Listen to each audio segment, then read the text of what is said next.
é o seguinte. Os iluministas...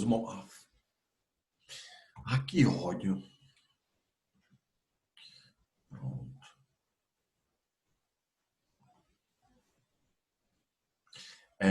Os iluministas, parte deles, eles discutiam e brigavam muito, viu? Isso é normal em todo movimento intelectual, isso na academia, essas tretas aí são muito comuns.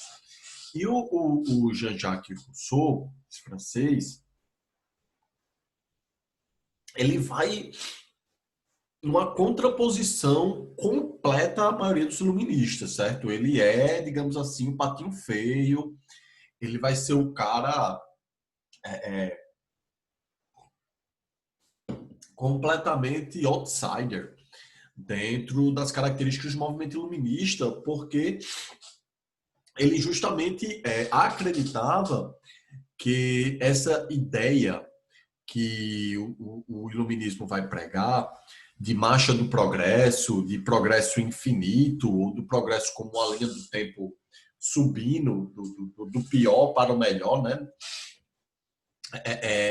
Ele dizia justamente o contrário do que o Locke queria, o que o Adam Smith acreditava, o que a maioria dos movimentos, a maioria dos iluministas concebiam e pensavam enquanto modelo de desenvolvimento para o seu movimento. O Rousseau não. O Rousseau, ele, na verdade, fazia uma grande crítica ao Estado e ele acreditava que o Estado era o motor que corrompe o homem, né? Ele acreditava tanto que a ideia do progresso era algo limitante e ruim para o desenvolvimento das verdadeiras características, das características mais importantes para ele do ser humano. Tanto é que existia uma ideia rousseauiana do homem voltar ao seu estado da natureza, ao seu estado natural. Ele tinha esta concepção. E também como uma ferrenha crítica à propriedade privada. Então, Rousseau vai ser usado pelos socialistas, os socialistas não científicos e também os socialistas científicos, principalmente os franceses, durante todo o século XVIII e o século XIX. E é o Rousseau que vai ser um dos caras que vai pautar essa questão do contrato social, da relação entre povo e Estado, povo e seu governante político, que no período do Estado moderno se via como uma relação de contrato único, onde existia hierarquia e você era obrigado a obedecer.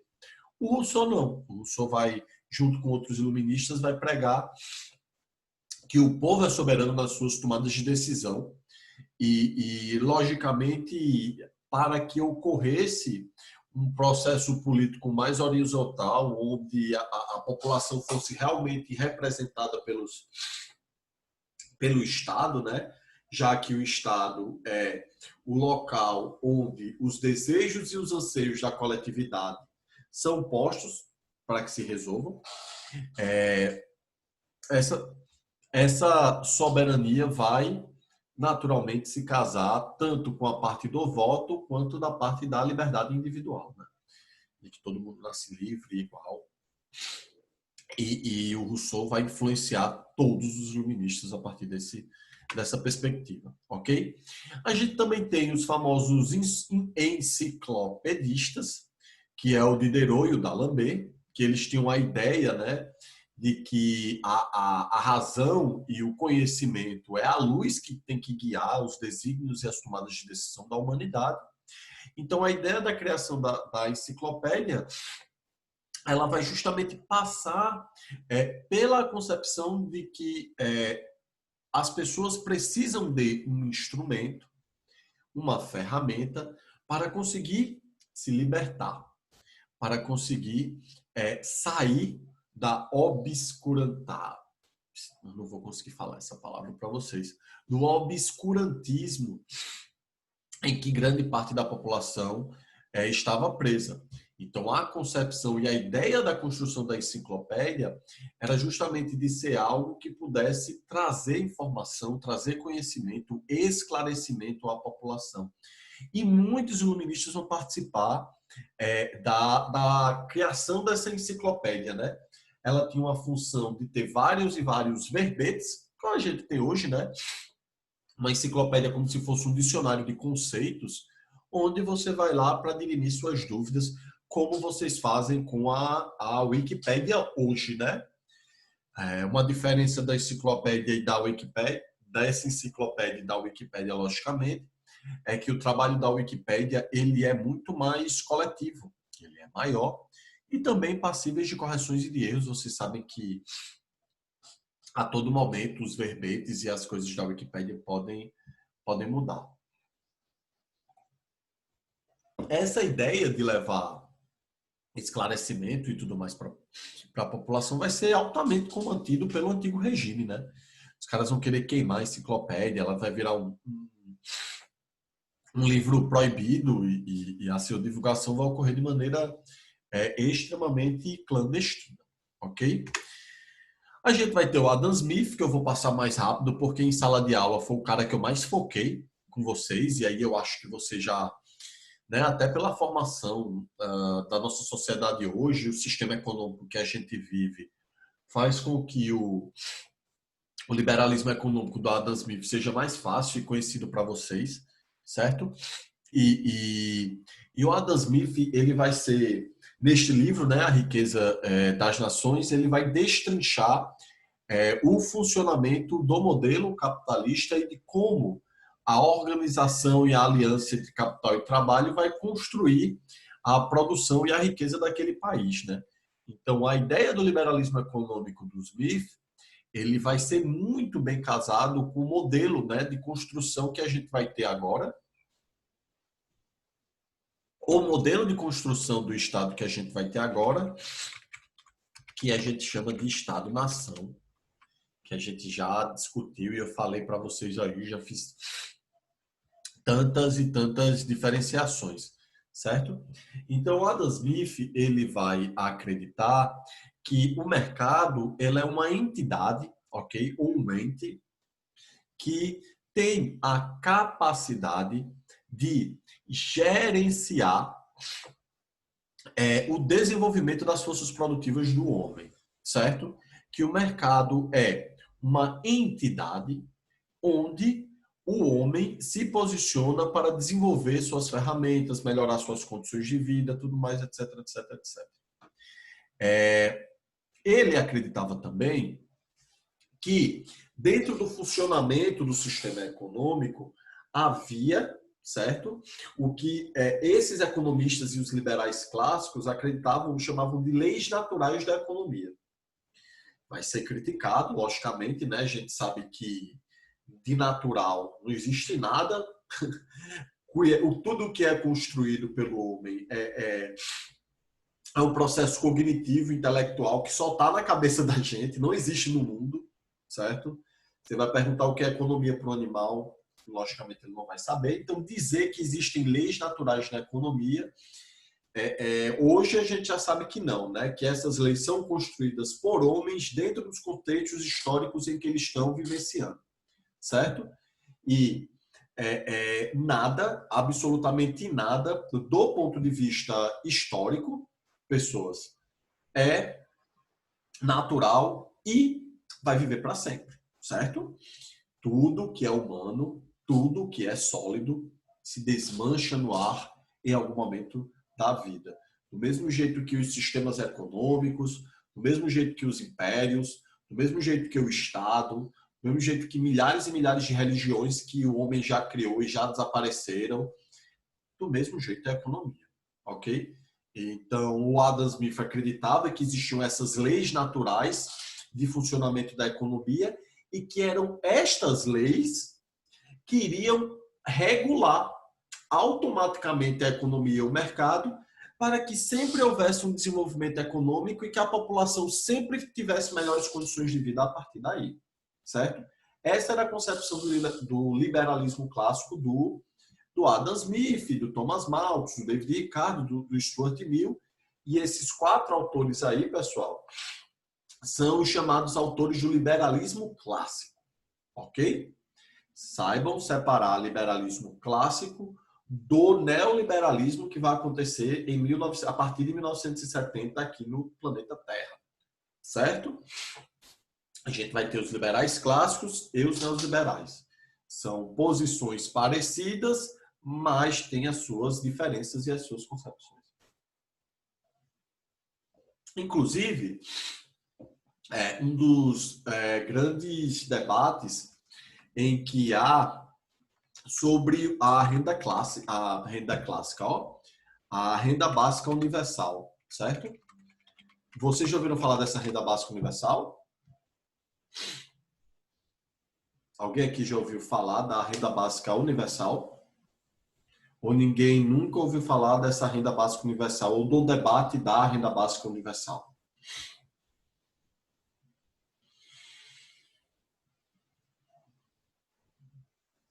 Sério, pessoas? Como é que pode? Tá muito errado isso aí. Esse debate tá tão em voga nesse momento de pandemia que eu achei que vocês estivessem mais atentos. Veja bem, pessoas. O debate aqui no Brasil, ele começou há mais de 10 anos com um ex-senador, e hoje, nem sei qual o cargo que ele ocupa, o Eduardo Suplicy. Acho que vocês já ouviram falar desse político, que era ex-esposo da Marta Suplicy, que é pai do Supla, aquele cantor de rock meio pinta o cabelo de louro e pá. O Eduardo Suplicy, na época que era senador, ele criou um projeto de lei que é a renda básica universal. Qual é a ideia da renda básica universal? É a concepção de que para que as pessoas que moram, né, naquele país ou naquele local possam desenvolver suas capacidades, possam desenvolver seus atributos, possam desenvolver suas qualidades da melhor forma possível, só quando a nossa desigualdade, o nosso nível de desigualdade, ele cair completamente ou ele for menor, for mínimo, né? Porque a gente sabe que em todo o país existe desigualdade, certo? Isso é, infelizmente, uma das características mais comuns das sociedades humanas, certo? Você vai ter desigualdade, sei lá, você vai ter desigualdade na Suécia, na Inglaterra, na Alemanha, na China e nos Estados Unidos, né? Mas a desigualdade brasileira, ela é um caso, certo? Específico, porque a desigualdade brasileira ela é muito grande. Ela é muito, mas muito, muito, muito grande mesmo. Assim. Tanto é, para você ver o quanto a desigualdade brasileira é absurda, e eu estou falando de famílias assim, certo? Famílias que ganham acima de 5 mil reais, elas já são consideradas ricas no Brasil. Para vocês terem uma noção do quanto o país da gente é desigual. Mais de 45% da nossa população vive, e aí eu estou falando da família toda, com menos de R$ 1.000 por mês. Certo? Menos de R$ 1.000 por mês. Então, a ideia do Eduardo Suplicy é: vamos criar uma renda básica universal, todas as pessoas que precisam vão receber, até o dia que elas se formarem ou trabalharem e tudo mais e não precisarem mais usá-la, né? Utilizá-la. Essa ideia do Eduardo Suplicy, né, que ele fez há tantos e tantos anos, ela era até acho que mais ou menos até ano passado, e principalmente até o início da pandemia, ridicularizada pelas pessoas. Quando a galera falava, isso é um projeto de renda básica do Eduardo Suplicy, pô, isso é um otário, isso é um idealizador, esse cara aí tá viajando na maionese, isso nunca vai acontecer. E quando começou a pandemia, o que é que aconteceu? R$ 600 para a galera. Esses R$ 600 é um esboço do que é a renda básica universal, certo? E agora estão encampando uma tentativa de projeto de lei para que essa renda básica universal exista, né? Só que essa ideia da renda básica universal, pessoas, ela foi criada há mais de 500 anos. Vejam bem, a notícia do 27 de julho. Nascida há mais de 500 anos, ideia de renda básica para todos ganha força na pandemia. A ideia da renda básica universal foi criada por Thomas More no século XVI, meu irmão. 500 anos atrás, certo? 500 anos atrás. Então, essa não é uma ideia nova, não é uma ideia original, certo? É simplesmente escolha, né, da sociedade em adotar ou não adotar esse modelo, certo? E o que se tem hoje, esse modelo ou essa ideia de renda básica universal, ela vem ganhando força por causa daquela situação das forças de trabalho, como mostrei para vocês naquele artigo, né? Que milhões de empregos, desculpa, mas milhões de postos de trabalho vão desaparecer por causa da automação e da indústria 4.0, né? Da quarta revolução industrial. E aí, como é que vai ficar esse contingente gigantesco de pessoas que não vão ter emprego e não vão ter postos de trabalho para elas, né? Então, por isso que a ideia da renda básica universal, ela ganha força dentro desse contexto. A gente vai ter também, como vocês sabem, os famosos déspotas esclarecidos. Quem foram os déspotas esclarecidos? Foram reis, foram governantes absolutistas que adotaram alguns preceitos e algumas concepções iluministas para reformar o seu Estado, para reformar a sua monarquia. Para que não acontecesse um processo de transformação muito grande no seu Estado, né, no seu reino, no caso. Então, esses reis iluministas vão passar a adotar muitos dos preceitos que os iluministas vão elaborar naquela época. E essa galera, esses reis, vão ser chamados de déspotas esclarecidos, certo? A gente tem não só reis, certo? Frederico II, rei. Catarina II, rei. Carlos III, rei. José II Maria Teresa, reis. Marquês de Pombal, primeiro-ministro. Ok? Marquês de Pombal não era rei. O Marquês de Pombal era o primeiro-ministro do rei José. Ele vai ser um dos déspotas esclarecidos mais famosos e que vai influenciar muito, mas muito mesmo, a colônia brasileira, o nosso país hoje. Então, dentre as várias reformas que os déspotas esclarecidos implementavam, a principal delas era do ponto de vista econômico. Era de melhorar as finanças do Estado, para que o Estado não continuasse a viver tamanho rombo e tamanha situação de penúria e desastre fiscal, que era o que acontecia com o Estado para bancar os luxos, né, e os desejos do rei, que era a função do Estado naquele período. E a gente vai ter a implementação de várias e várias reformas que o Marquês de Pombal vai implementar nas finanças portuguesas nesse período. Não só nas finanças, como na educação, na política, na sociedade. Uma dessas modificações que o Marquês de Pombal, só para tomar um exemplo, como era o comportamento de muitos déspotas esclarecidos, foi ele quem, em 1759, vou botar aqui a data para vocês, vai expulsar os jesuítas do Brasil. Pessoal, os jesuítas eles vão ser expulsos do Brasil em 1759. E, detalhe, eram os jesuítas que controlavam a maioria das escolas que a gente tinha na colônia no período. E os relatos, né, as análises dos educadores é que essa expulsão dos jesuítas do Brasil para transformar essas escolas em escolas públicas, ela gerou aí um atraso de pelo menos uns 100, 150 anos do ponto de vista educacional do nosso país.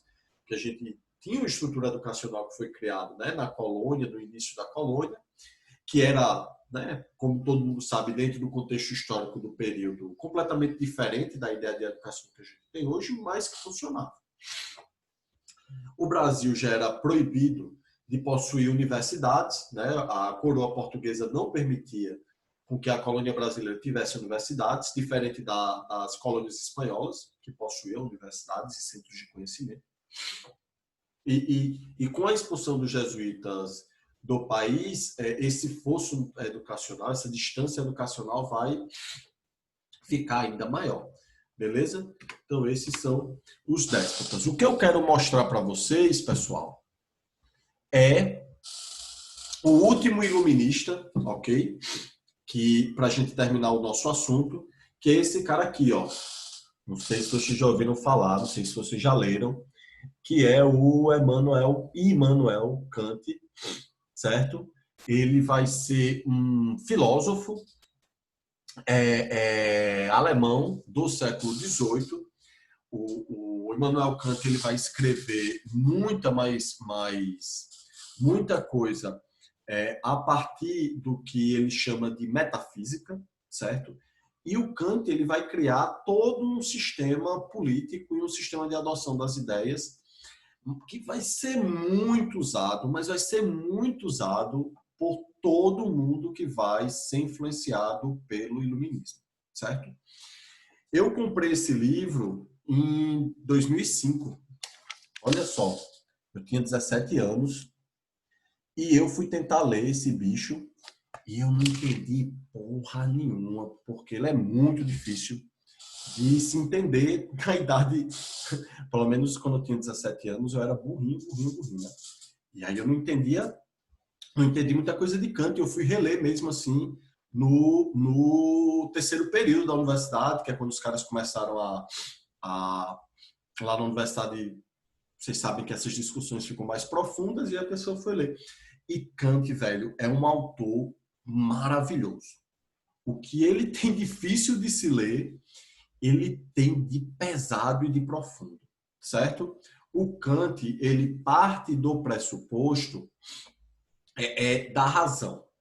Então, toda essa concepção iluminista da razão como motor do esclarecimento, da razão como principal forma de produção do conhecimento, da razão como o principal conceito que as pessoas devem usar para construir as suas relações sociais, para construir o Estado, né? ou construir o que a gente chama de Estado, e o Kant vai destrinchar e vai elaborar isso de uma maneira genial. Ele vai criar um sistema praticamente perfeito nesse sentido, e que é muito bonito, apesar de que, né, a gente vai criticar o Kant como qualquer outro autor aqui, lembrando que o Kant é do século XVIII, que ele é datado, tudo mais.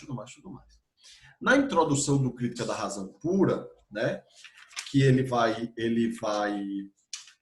pegar justamente o ponto em que ele vai bater na tecla da razão como um motor e como a coisa mais importante que os seres humanos têm no desenvolvimento da sua coletividade, no desenvolvimento das suas relações sociais, ele faz um ponto de distinção que é muito massa, que é, por mais que a razão seja foda, desculpa o termo, certo?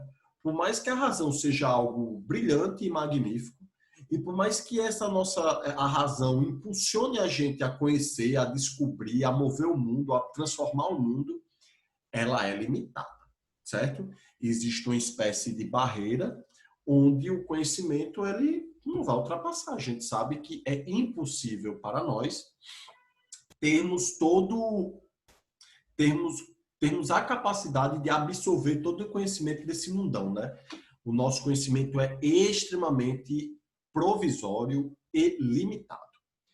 É só vocês verem a situação da pandemia e de como as descobertas científicas, o conhecimento científico e de como está o desenvolvimento dos remédios e das pesquisas nesse ano aí de pandemia, para vocês verem que por mais tecnológico e avançados que nós achamos que somos, o conhecimento é provisório e ele é extremamente limitado, ok? E tem um detalhe que é quando ele começa, né? Quando ele fala que ele vai dizer, o que eu vou fazer aqui é estudar exatamente a razão.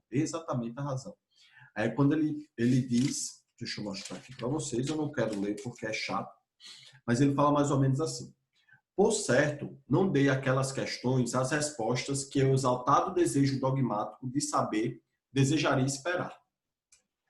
Já que é impossível satisfazê-lo de outra forma que não seja por artes mágicas, dos quais eu sou leigo.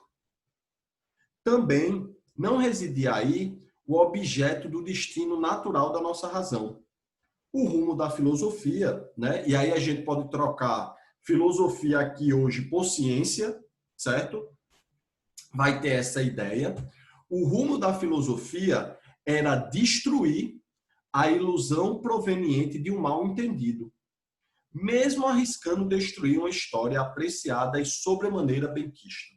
O que ele quer dizer com isso, pessoal? Ele quer dizer, que as pessoas que não procuram usar a razão, ou as pessoas que não estabelecem a construção da sua vida e das suas relações sociais através dela, através da razão, vai passar a vida naquela limitação cognitiva de não saber ou de não conseguir construir o seu pensamento e o seu futuro.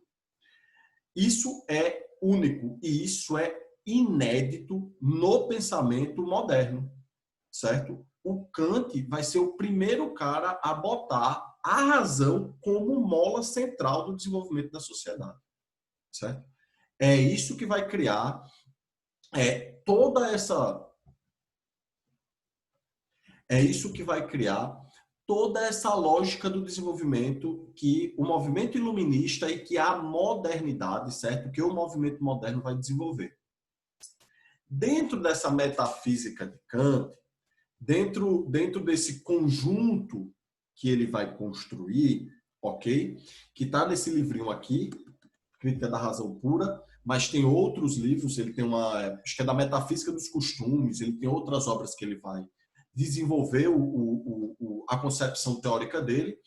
Uma dessas concepções, para além daquela do limite da nossa razão, né, como pressuposto universal, e aí todo mundo vai querer adotar, a partir do momento em que ele vai dizer isso, é a de que as nossas relações sociais e a relação do Estado e o comportamento do Estado é o de obter, através da razão, o bem-estar daquela sociedade.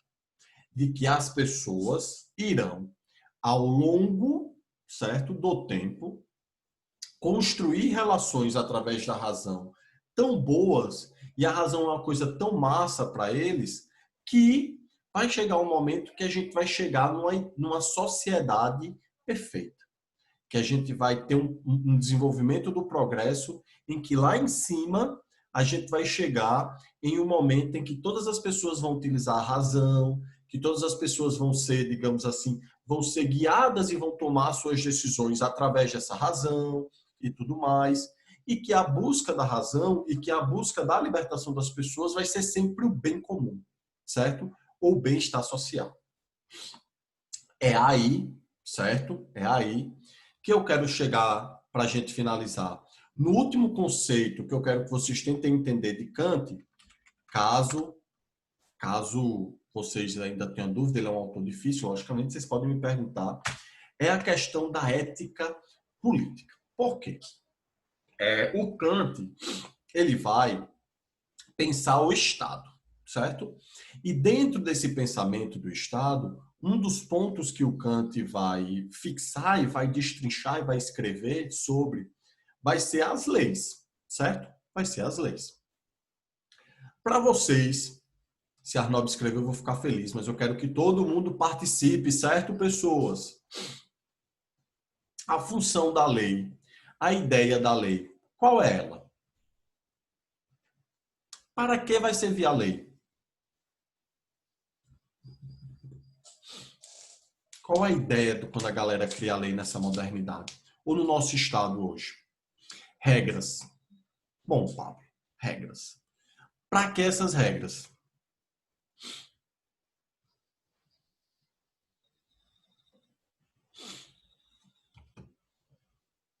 Estabelecer limites.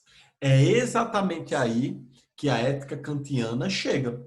É exatamente aí que a ética kantiana vai dá uma formatação para o conjunto de leis, para a criação de leis, que até hoje a gente usa. Principalmente os juristas. Quando você bota ética jurídica e tal no mundo do direito, a galera vai em Kant, a galera bebe da fonte de Kant. Para quem for fazer direito aí, tem que ler, certo? Infelizmente. E a construção da ética kantiana, né, é justamente a busca do bem comum.